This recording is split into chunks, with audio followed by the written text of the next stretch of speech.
स्थानिक स्वराज्य संस्थांच्या निवडणुका लगेच व्हायला हव्या, निवडणुका घेणं माझ्या हाती असतं तर त्या मी उद्याच लावल्या असत्या।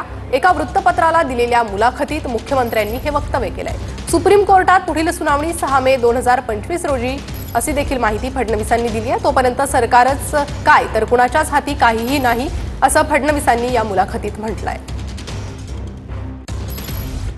स्थानिक स्वराज्य संस्थांच्या निवडणुका लगेच व्हायला हव्या, अधिक काळ प्रशासकाच्या हाती त्या राहणं हे चुकीचंच आहे।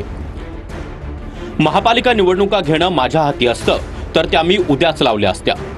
मात्र सर्वोच्च न्यायालयामध्ये 2 प्रकारच्या याचिका प्रलंबित आहेत, राहुल वाघ विरुद्ध महाराष्ट्र सरकार आणि दुसरी पालिका नगरपालिका अधिनियमातील सुधारणांना आव्हान देणारी। या दोन्ही प्रकारच्या याचिका एकत्रित झाल्या आहेत। 22 ऑगस्ट 2022 रोजी न्यायालयानं जैसे थेचा आदेश दिला। सुप्रीम कोर्टामध्ये आता पुढील सुनावणी 6 मे 2025 रोजी होणार आहे। त्यामुळे तोपर्यंत सरकारच काय कुणाच्याच हाती काहीही नाही।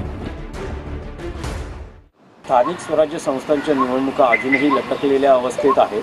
मुख्यमंत्र्यांनी एक मुलाखतीत असं म्हटलं की माझ्या हातात असतं तर मी उद्याच निवडणुका घेतल्या असत्या। त्यांच्या हातात 2.5 वर्ष होतं, प्रलंबित आहे। नाही त्यांच्या हातामध्ये 2.5 वर्ष सरकार होतं।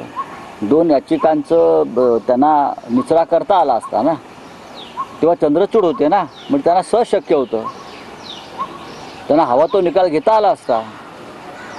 आता बहुतेक त्यांना हवा तो निकाल घेता येत नाही म्हणून त्यांनी त्या याचिका प्रलंबित ठेवण्याचा प्रयत्न चालवलेला आहे।